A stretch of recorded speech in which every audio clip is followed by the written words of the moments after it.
Welcome back, everyone, to our third and final session of this SophoMORE Connections Entrepreneurship Series. Really exciting to introduce today's speaker, Lita Rosenthal from the grade class of 2018. Lita founded her company, All You Need, a digital marketplace that makes it simple for family caregivers to discover life-enhancing technology while she was a sophomore here at Colgate as part of the TIA Incubator program. Since graduation, she's continued to grow her company, and she's also started a career in sales as part of the LinkedIn Business Leadership Program. As a student at Colgate, she majored in environmental geography, and besides TIA, she was also involved in SGA and ski team. So Lita, let me pass it over to you, and I will stop my screen share so you can pull yours up. Great, thanks, Carolyn. Hi, everyone. Super excited to be here today and talk about my experience. So Carolyn pretty much shared the bulk of like where I've gone in the past 3 years. So I was a geography major at Colgate and on the ski team, SGA, and I joined TIA my sophomore year. And during that time, I had also had a couple internships. Being a geography major, I didn't know what I wanted to do. So I ended up in a internship, one that was like agricultural economic development. That was before I joined TIA. It was totally different than where I ended up going. And then I also ended up working at a small sales consultancy. And it was a pretty weird experience professionally because my boss that summer ended up going on to The Bachelor. So I didn't learn a ton there. So of all my internship experiences, I would say TIA, which is like build your own internship, build your own job, was definitely the most transformative. And I also remember SophoMORE Connections at the entrepreneurship panel. One of my longtime mentors I met there, and she's been a mentor since then. And I think we got a slice because I wasn't 21, so we couldn't get a drink. And everything is weird and closed in January. So it was a business slice. But yeah, so I would say really TIA was the most formative thing that I did while I was at Colgate.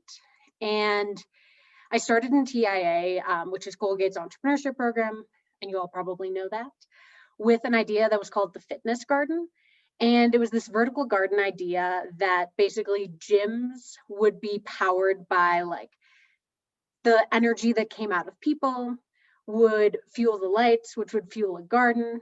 And I didn't have any of the background necessary to execute any part of that idea.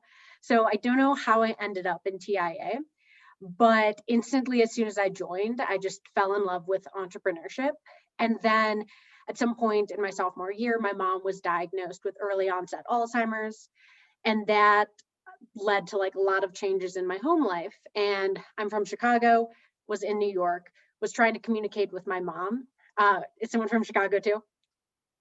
Nice, cool, love it. Go Hawks. And in that time, I realized that there weren't a lot of great technology solutions out there for communication with cognitively impaired older adults, family members. My mom was pretty young, but same thing. So it was that personal experience that led me to start my company, All You Need. And all of the best companies, it doesn't have to come from a personal pain, but I think especially when you're a student entrepreneur, if this is a problem you really care about, you're that much motivated to solve it. So that led me to founding my company, All You Need. Junior year, I ended up being a recipient of the Entrepreneurship Fund, which gave me $15,000 to start up the company. And after that, things really started taking off. It's a lot of hustling at the beginning because you are young, you have no credentials. And if you don't have a product built, it's all about your ability to convey that you have a great plan to turn your idea into something real.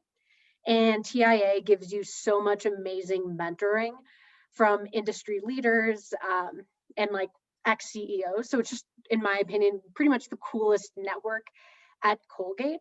And you get all of this one-on-one time with these mentors and individuals who really give you the tools you need to fill every single skills gap that you have to try to get something off the ground. And then once you start making sales and actually getting customers, it's just the coolest feeling in the world. And so come my senior year, it was time to kind of make decisions, look at different career opportunities. All You Need at that time was not really revenue generating. I knew it wasn't going to support me after college. And then I got invited to this LinkedIn open house. And again, at that time, I'd had no real internships. So nothing that like stood out on a resume, set me apart. It was just that I had this founder and CEO of something that was mission driven and a website that was clean enough for people to like agree, okay, I built something. So pretty quickly, like I realized at that LinkedIn open house, I was like, sales is so cool. It's literally sharing a vision. It's not always your own vision, communicating with others, and then selling. And I thought that that would be a great experience while I continued my work with All You Need to see what kind of would happen there. And then, so I signed my job offer probably in October of my senior year. And then my job didn't start until November of the following year. So after graduation, I had 6 months. And in that time, I reached out for some Colgate interns to help with my company and found some interns. And then at that time, we ended up building up All You Need to be revenue generating, and, which was incredible. And we ended up on this like speaking trail. So I got sent to San Francisco, DC, was on the national panel for Alzheimer's disease. Just had a bunch of cool exposure opportunities. And then by November, when I started in seat at LinkedIn, I'd already built out such like an incredible skill set. I really was ready to kind of set myself apart from my peers in that rotational program. And then also keep working on LinkedIn and All You Need and growing All You Need. So I think that a lot of students who are in the TIA program, when they get their start in entrepreneurship, a lot of them will build a company. Sometimes it goes full time, which is the coolest thing in the world. They've built something revenue generating right out of the gate. A lot of times it's just a great way to get yourself in the door at a different company without having a formal internship or like the best corporate internship. And in my opinion, I think you learn so much more, which I'll talk about in a second. But really, there's just so many paths out of TIA.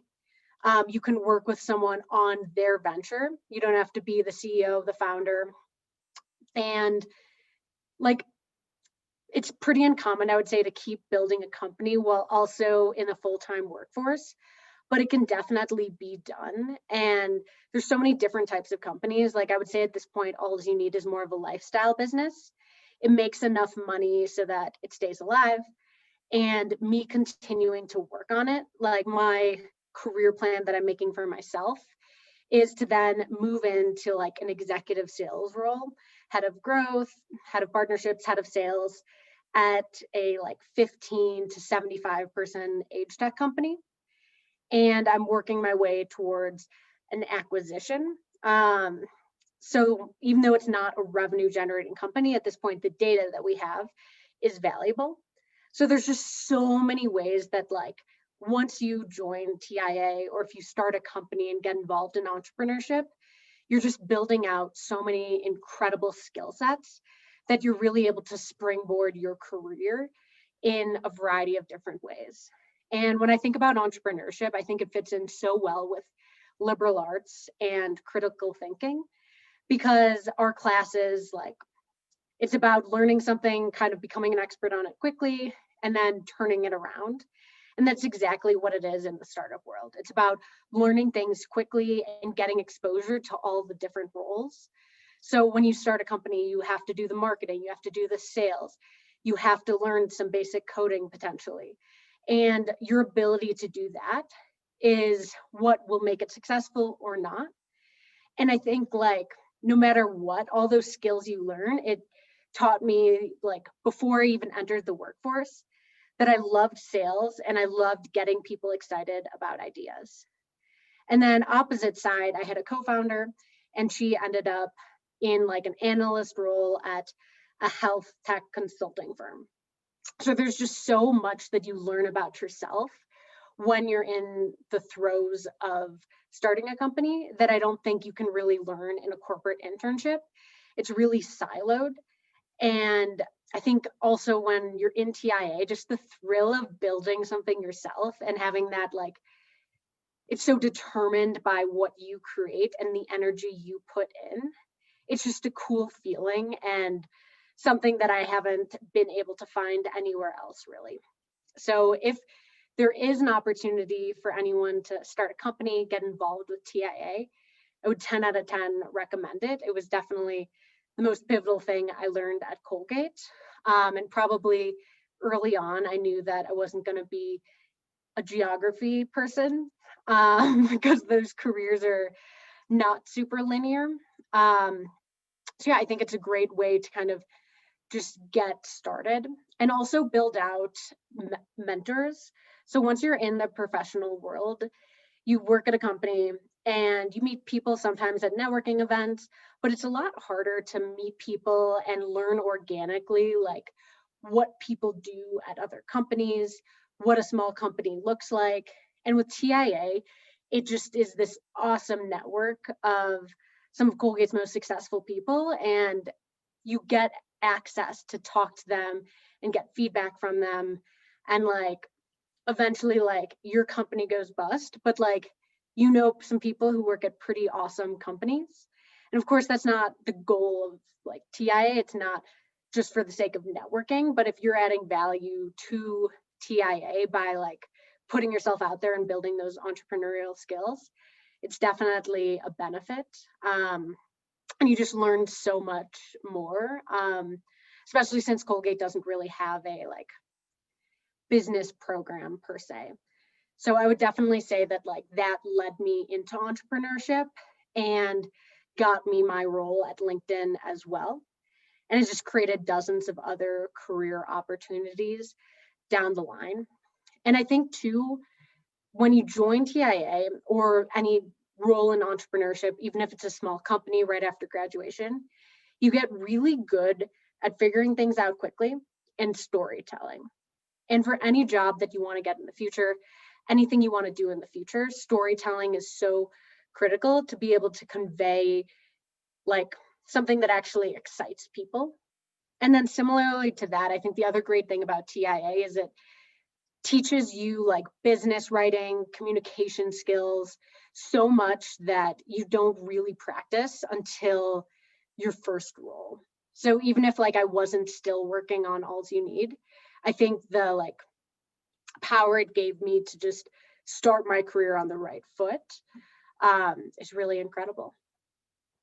And then looking at sort of my advice to second years at this time, I definitely didn't know what I wanted to do. I just started out in TIA. And even when I signed my job offer at LinkedIn, I didn't think Alls You Need was going to be successful in like a withstanding capacity. So I think that at this time, like what I would have done in the past is look at people who like their jobs. I think that the people on panels who are talking about their company and love their company, figuring out what they love about it and why. All my friends who had like turnover, like after their first year at a job, leaving Colgate, a lot of times it was because of more of a cultural reason, or they weren't learning skills that they thought were valuable. So at the beginning, like, again, like when I signed my LinkedIn job offer, before I knew Alls You Need was going to take off, I knew that I wanted to learn like fundamental sales skills because I knew I was passionate about startups and wanted to go to one again. And at a startup, it's tremendously valuable to be able to generate revenue from the ground up.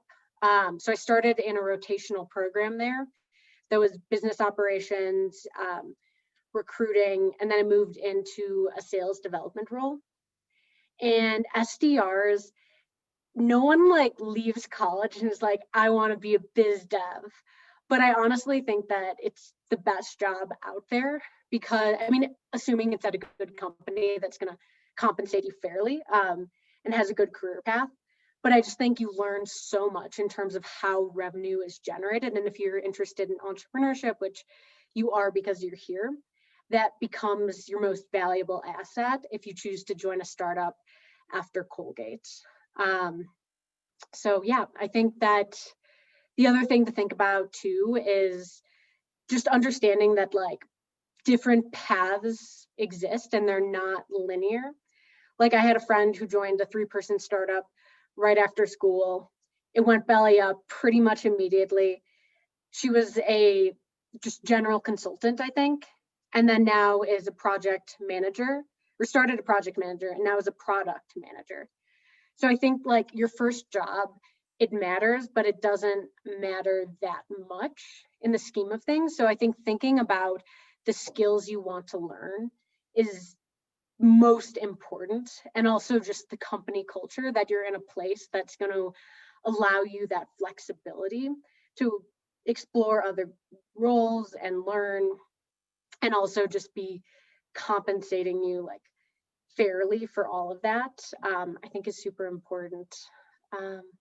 But yeah, so I'm gonna pause there. I know this is a pretty small group, so I'm happy to open it up to questions, talk more about like any experiences starting up. I know I was pretty high level there.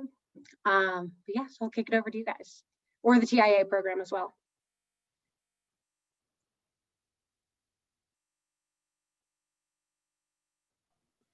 Yeah, I have some more questions about the TIA program because I mean I've heard of it like briefly, but I really like don't know much about it. How do you like get started over there? Like, do you have to apply or what's the process for that? Yeah, great question. So it might have changed since I was at Colgate, but I just applied with an application with an idea. And then there was an interview with Wills and Mary, who is now Carolyn, I think. And then they kind of like probe your idea, probe your strategy. And after that, you start going to a monthly session, which used to be in person, is now virtual. And each of those sessions is kind of like a TED talk for a specific skill. And then you'll be put into small breakout groups with a lead mentor. And those breakout groups, you'll like share progress. There'll be like monthly objectives. And in that period, like it's up to you to do the work to actually start your company. And there are like lots of companies that are campus ventures, nonprofits that are regionally specific, up to like companies that are super big and we somewhat know of now. Like Fair Harbor, the clothing company, started here, super cool. So yeah, there's a whole variety of it, and a lot of companies like don't make it, but you're still learning so much like in each of those weekly sessions. And the programming is pretty equitable for like whatever stage of venture's at. Lita, you could give my pitch. So that was perfect. I am going to talk a little bit more about the incubator this evening, and later in our session before we close out. I think one question I might have for you, Lita, is what would your advice be to someone who's thinking about applying for the incubator? What should they be doing at this point before they even put in their application? Great question. So step one is have an idea. You can't really have multiple ideas. You can't really start a couple companies at once. So coming up with an idea that is viable, and viable doesn't necessarily mean like revenue generating. All you need initially, like I was dabbling with it being a nonprofit, and then ultimately it is for profit, but it hasn't generated a ton of revenue, to say the least, but we've gotten a ton of users and traffic. So coming up with sort of like, what's your product and what does success look like if you can execute properly? And then TIA, if you get in, will help you fill out sort of the strategy in between to connect the dots. So can you join if you like don't have an idea? Like what if you just want to be a part of this whole process? You know what I mean? You just want to be a part of a team that is experiencing entrepreneurship. We do have a few opportunities with existing teams. They will often be recruiting new team members. There is a page on our website that has some open opportunities right now that you could certainly look at. A couple things I would say is you can certainly think about opportunities, posted opportunities with existing teams. You can also, I'll be holding information sessions this spring. And if you come to those, that could be an opportunity to meet potential future collaborators, other students who might be interested in looking for a team. We definitely suggest joining with a team. You don't have to. We often have single individuals, but it's generally, if you join as an individual, you'll want to add someone to your team sooner rather than later. It's very much kind of, as I've talked about earlier, your success in your venture is largely determined on having a really strong team. So you certainly can join as an individual, but you do have to have some sort of idea. So you either got to join an existing team or have some sort of, basic idea of a problem you want to tackle and what you think the solution is to that. And it can change. Mine was a 360. Yes, exactly. You don't have to come in with a business plan. You can change your idea a few weeks in. What's really more important than the idea, I think, is your commitment and your passion to going through this experience. We have, as Lita said, it's a professional experience. We have high standards. We lay those out at the beginning in terms of what's expected around attendance, communication, timeliness, all of that. And we kind of work with you to get you adjusted to that, because for most of the participants, it may be the first professional experience you're having, other than maybe a summer internship. But I'd say what's more important than like having the greatest idea ever is really just wanting to dive in and have that immersive experience and all those learnings. Definitely agreed with that. And I think too, having a story, even if you start like a cookie delivery service, it goes for 1 year, make no money, ton of energy, you still walk out with like an incredible story for when you're interviewing anywhere. And it's something that sets you apart in those big networking sessions and makes you memorable. So it doesn't have to be like a crazy, like life-changing product, just something that is viable to a degree at least.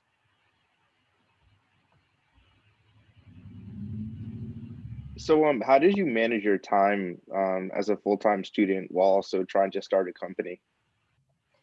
That's a great question. I think I'm the type of person, the more that I'm doing, the more efficient I am at everything I'm doing.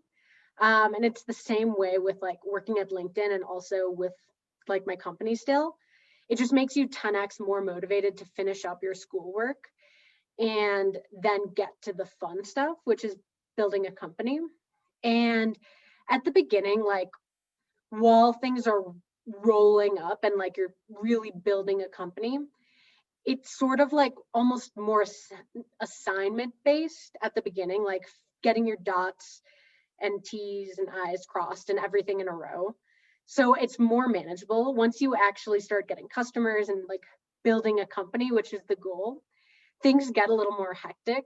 And that's something I struggled with at the beginning, that I was like dealing with like external professionals, organizations, companies. And like, I was like, oh, like I'm in a final. And they're like, what? Like, because you're starting a company. So you kind of step into a role as like, you're a professional. So you kind of do have to like respond to clients and stuff. But I think that it just, again, it's about managing your time and having your priorities. Like you're at Colgate to get an education, so that's important. So making that a priority, but I think it's okay. Like in college is nice because you can have that flexible schedule. So if you want to like block off an hour in the middle of the day to reply to people during business hours, and then I did a lot of my like actual company building, like late into the night in the incubator. It really kind of just depends on the individual and the type of organization. But I know like Gipper and NASA, like two companies, they were like, both of the founders were like econ neuro majors on the soccer team and started companies that they went full time on after college. So it's really like, if there's a will, there's a way. Thank you. Yeah, great question.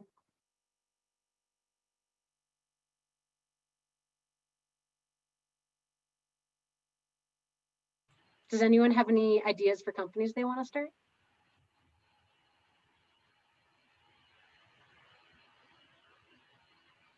That's okay, they'll come.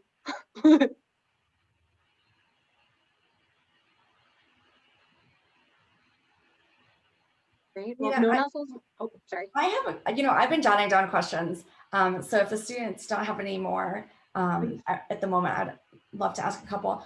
One was really about sales. So an interesting trend we've seen in all three of our presenters is that they've all been entrepreneurs, but they've also had jobs where they've been individual contributors in businesses. For our past two speakers, their experience was mostly, they both had consulting experience and one had like operations type experience.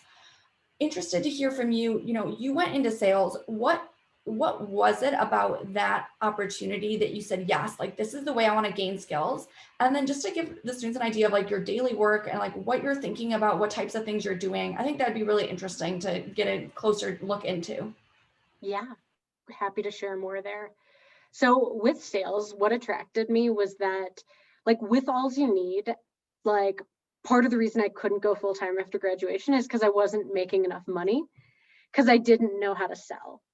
And it's twofold there too. I think that in order to like do anything in entrepreneurship, you're selling 24/7. You're sharing a vision, you're getting people to join your team.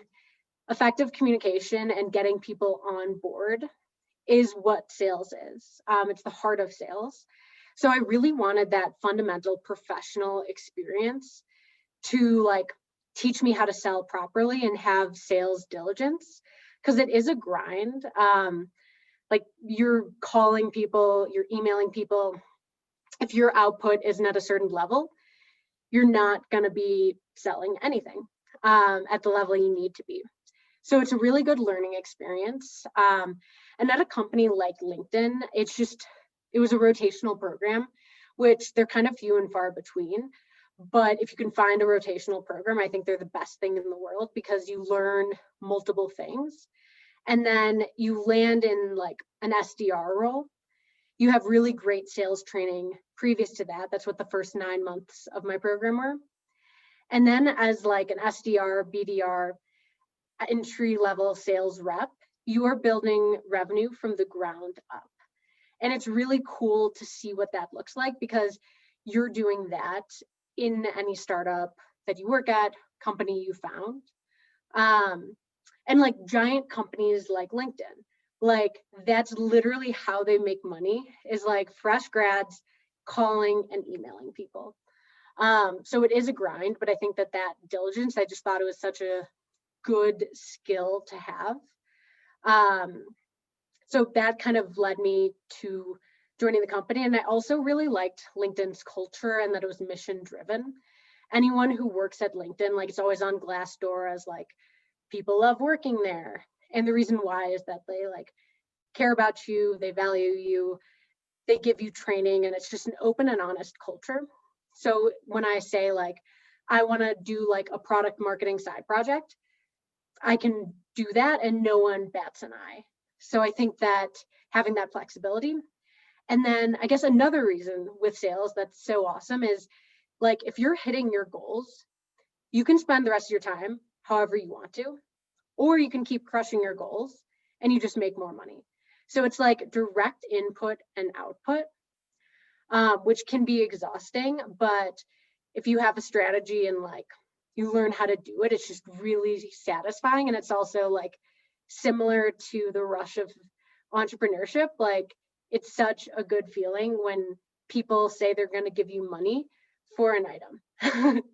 And also when you call someone and they were like, didn't want to talk, and then they leave the call and they're like, yeah, I will talk with you again. So it's just really good, like professional, like confidence building as well. And then as far as my day-to-day goes, so I started in a rotational program, moved into an SDR role, and now I'm an account executive. So I spend a lot of my day just researching companies and pulling data about them to then do strategic outreach. And I probably send 200 emails a day. They are automated. Everything I do is very automated and very not personalized, but I pull good data and then plug it in so it seems personalized. And that just creates like a really scalable approach. Then I spend the other half of my day like on calls. I'm not a big cold caller, so it's mostly scheduled calls that I got via the email outreach. And then after that, there's a sales cycle. And at every company, it's a little bit different. But selling LinkedIn Learning, it's usually a discovery call, like, okay, what are your challenges? Digging deep there to just understand like what they need. Then like a second call where I actually show them LinkedIn Learning. It's pretty much just videos on a website. And then another call or two where we're either negotiating the price, running a free trial, and then closing the deal. And then sometimes like you get the really nice calls where people are like, yes, I would like those videos on a website, and you can just send them a contract. But yeah, it's a lot of ups and downs, and similar to entrepreneurship, it's like emotional. Like you spend weeks with people and then they're like, no, we don't want it. And I'm like, oh, like no worries. And then like similarly, you have days where you bring in 50K and like you feel amazing. So it's just kind of managing that emotional resilience, which is exactly what you're going to do at a startup as well. So I would definitely say too, if you don't know what you want to do, a sales internship, they're not that hard to get, and they're awesome experience. Awesome, thank you. Yeah. Any final remaining questions for Lita while we've got her here? Yeah, Jack. I guess one thing I'm kind of interested in was, I guess, what's the most valuable skill that you got working with Alls You Need and used while working with LinkedIn, or vice versa? That's such a good question. I think with Alls You Need, the skill of just asking for what I want, and just going for it, that, and being scrappy. So like asking for what I want and like having a way to like make it happen. And that just self-reliance, because already like my confidence was just really high entering the role. It's like, what's the worst that can happen? Like you start a company in college and you're like, well, it works or it doesn't. And that's kind of like that. So I think it's just that emotional resilience and then the scrappiness just to get things done. Like I have colleagues at LinkedIn who work way more hours than I do. And like, they just don't have that like intrinsic desire to like be scrappy and just figure it out quickly. Or maybe the skill set to do so. Like, so I would say definitely kind of the confidence, having the emotional like steadiness, like going after it. So like taking intelligent risks. So I guess actually taking intelligent risks is probably it. And then scrappy, just like figuring out how to get things done. And then at LinkedIn, I think probably the biggest thing I've learned is that like sales excellence, and just that like you have to have a process and do it and grind. Like knowing how like the sausage is made, if you will, like how big companies become small, like small companies become big companies. It's like people selling like tirelessly and relentlessly. So bringing that back up like to the startup world, like with Alls You Need, like my goal right now isn't generating revenue. It's just like helping families find technology to care for older loved ones. But as I said, my goal right now is to like end up in a sales leadership role at like a small company in the health tech space. And like to do that, like what I'm going to bring with me is like, here's the process, let's go. Awesome. Thank you very much. You bet.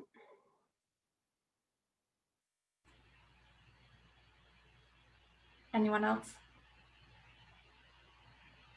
Perfect. Well, Lita, thank you so much for taking the time out to come and talk to us about your entrepreneurial journey and your time at LinkedIn. Really, really appreciate it. You bet. And feel free to connect with me on LinkedIn or email me. I'm happy to help anyone out if I can. Okay. Perfect. Thank you guys. Bye. Thank you. Bye-bye.